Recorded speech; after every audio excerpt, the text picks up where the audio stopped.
o Papa Francisco reformou o processo canônico para as causas de declaração de nulidade de matrimônios celebrados na Igreja Católica, tornando-os mais simples e breves e dando maior poder de decisão para os bispos diocesanos. Para falar sobre o assunto, o Horizonte Notícia Entrevista recebe o vigário judicial eclesiástico, Mário Sérgio Bittencourt. Obrigada pela presença aqui no nosso programa hoje. É sempre uma alegria poder participar com todos. Para começar hoje a nossa conversa, eu queria que o senhor explicasse a diferença entre nulidade e anulação. Essa se faz necessária porque os meios de comunicação têm feito uma confusão. A igreja não anula casamentos, a igreja vai provar a sua nulidade. A anulação é algo que já existe, algo que já está pronto e que vamos então encerrar, anular. A nulidade, ela prova que ele nunca valeu, ele sempre foi nulo.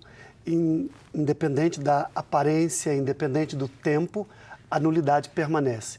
Então, nos casos matrimoniais, a igreja vai declarar esta nulidade com base em processos, documentos e provas. Não vai anular, vai provar que ele sempre foi nulo. Esta é a diferença principal entre anulação e nulidade, sobretudo num processo matrimonial. E, padre, quais as principais mudanças anunciadas pelo Papa? O Papa Francisco quis tornar os processos mais ágeis, mais breves. Uma grande diferença é que a partir do dia 8 de dezembro próximo, quando começam a valer as novas normas do motu próprio do Papa Francisco, é que não vai ser mais obrigatório, como até então, o recurso a uma segunda instância. Antes, um processo passava pelo primeiro tribunal e obrigatoriamente precisava passar na segunda instância. O Papa Francisco aboliu a segunda instância de um modo ordinário, não mais obrigatoriamente. Continua existindo para alguns casos, mas esta é uma das principais mudanças. Acrescenta também um novo modelo de processo, um processo que ele chama de mais breve ou mais curto, um processo que deverá girar aproximadamente, no desejo do Papa, em torno de 45 dias, para alguns casos específicos. Estas são as principais mudanças que atingem diretamente. A gente estava conversando e o senhor estava me explicando em relação a esse tempo. O desejo são 45 dias, mas existem algumas regiões que podem se estender um pouco mais. Eu queria que o senhor explicasse um pouquinho. Infelizmente, existe essa demanda de mão de obra qualificada. São poucos juízes eclesiásticos que trabalham nos tribunais e a grande demanda faz com que eles atrasem um pouco. O Papa Francisco quer exatamente bater nesse ponto de acelerar um pouco o grande número de processos. Continua a mesma seriedade, continua, e o Papa fez questão de frisar isso, a indissolubilidade do matrimônio, isso não se altera, nem o Papa tem autoridade para mudar isso. Isso é definido pelo próprio Jesus Cristo, mas ele quer uma celeridade nos processos. As palavras do Papa foram mais ou menos assim, atrás de processos, atrás de papéis, tem pessoas que esperam uma solução mais urgente. E, infelizmente, também, de acordo com as regiões do nosso país, existe uma dificuldade maior, uma demanda de mão de obra qualificada. Essa é a diferença dos prazos. Onde isso acontece? Olha, região sul e sudeste, os processos tramitam mais rápidos. Região norte e nordeste demoram um pouco mais. Até mesmo pela dificuldade de comunicação, todos os documentos têm que ser via correio, com AR, para comprovar toda essa documentação. E essas idas e vindas de correspondências, que às vezes se extraviam, o correio entra em greve, atrasam um pouco. E, mais uma vez, lembrando a demanda da mão de obra qualificada. E em relação à função que os bispos passam a assumir a partir de agora, como vai funcionar? Esta é uma novidade nos processos. O Papa coloca um processo que ele chama de um processo curto ou um processo breve. Quando existe uma prova de que a nulidade é quase que imediata, as provas são muito claras, as provas estão patentes, então o bispo, por si ou por outrem, pode fazer este processo caminhar um pouco mais rápido. Vai excluir a possibilidade de muitas testemunhas, vai excluir uma série de coisas. Eu trago um exemplo para ajudar as pessoas a entenderem melhor. O caso de uma moça muito jovem, 15, 16 anos, que se casa por causa de uma gravidez, porque os pais estão obrigando o casamento. E que é muito comum, né? O que ainda é muito comum. E se comprova este fato, uma, duas testemunhas no máximo, ou os próprios pais que obrigaram a filha antes a se casar, reconhecem que fizeram isso, que estava errado, voltam atrás, e isto o bispo pode fazer um processo um pouco mais rápido, um processo mais curto, como o Papa Francisco está pedindo. Então, a nulidade, ela passa a ter um processo administrativo, é isso?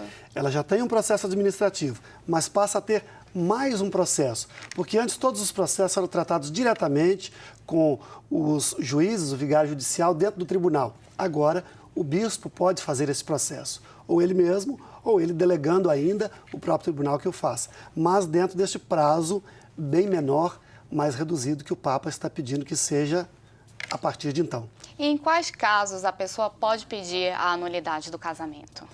São várias possibilidades. O que a gente diz para facilitar para as pessoas é que um casamento, ele precisa de seguir certas condições que a própria igreja coloca para que ele seja considerado válido. Se faltar uma destas condições, então, mesmo que se passe algum tempo, o casamento pode ser declarado nulo.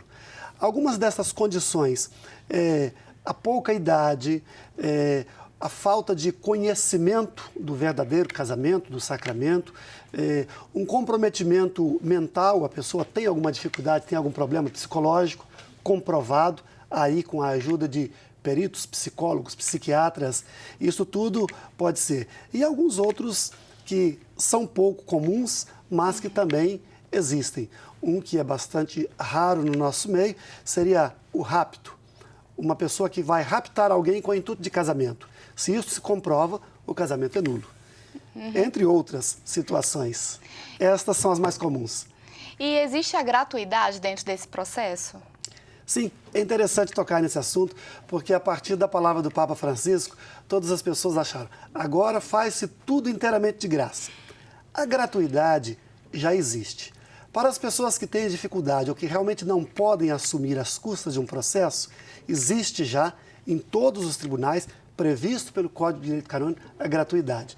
O Papa Francisco vem relembrar que isso se faz necessário, mas não que acabasse com todas as custas, fazer todos os processos inteiramente gratuitos.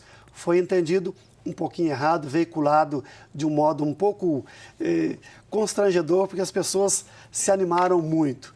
Né? Agora tudo é de graça. Não, ainda não é tudo de graça. Mas para as pessoas que realmente têm necessidade, sempre foi assim. O Papa não está com isso introduzindo uma novidade. Ele está fazendo ressaltar algo que já existe e que por algum motivo tinha caído um pouquinho no esquecimento. É verdade, padre. E quais as situações em que o processo ele vai ter um trâmite mais curto, vai ser mais breve? As situações são exatamente essas, quando as provas são muito claras e não se precisam de testemunhas para buscar lá longe estas informações. Tem também os processos que já existem e que nós chamamos de processos documentais.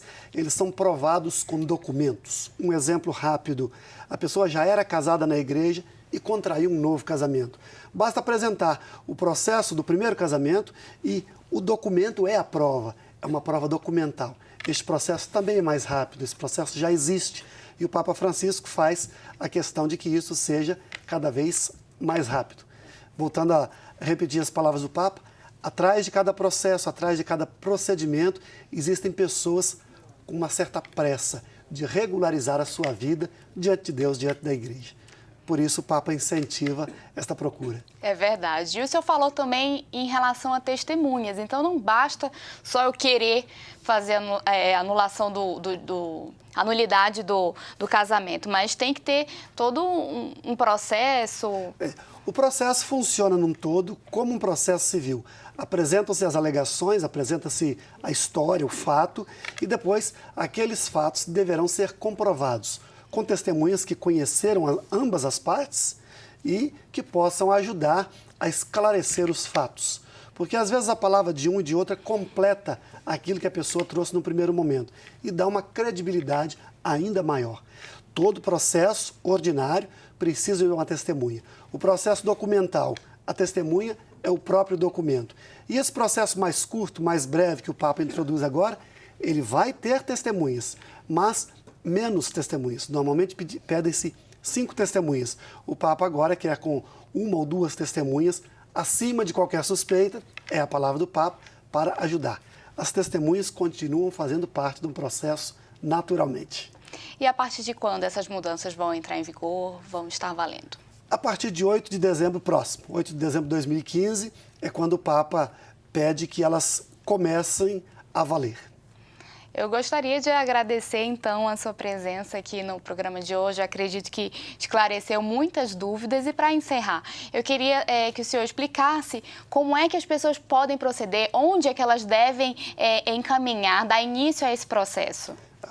As pessoas que estão em Belo Horizonte ou na Diocese de Belo Horizonte, o nosso Tribunal Eclesiástico funciona na Avenida Brasil, 2079, terceiro andar.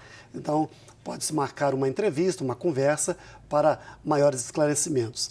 É necessário agendar um pouco antes, já que a procura aumentou bastante, sobretudo depois das iniciativas do Papa Francisco. O nosso telefone para contato 3269-3111.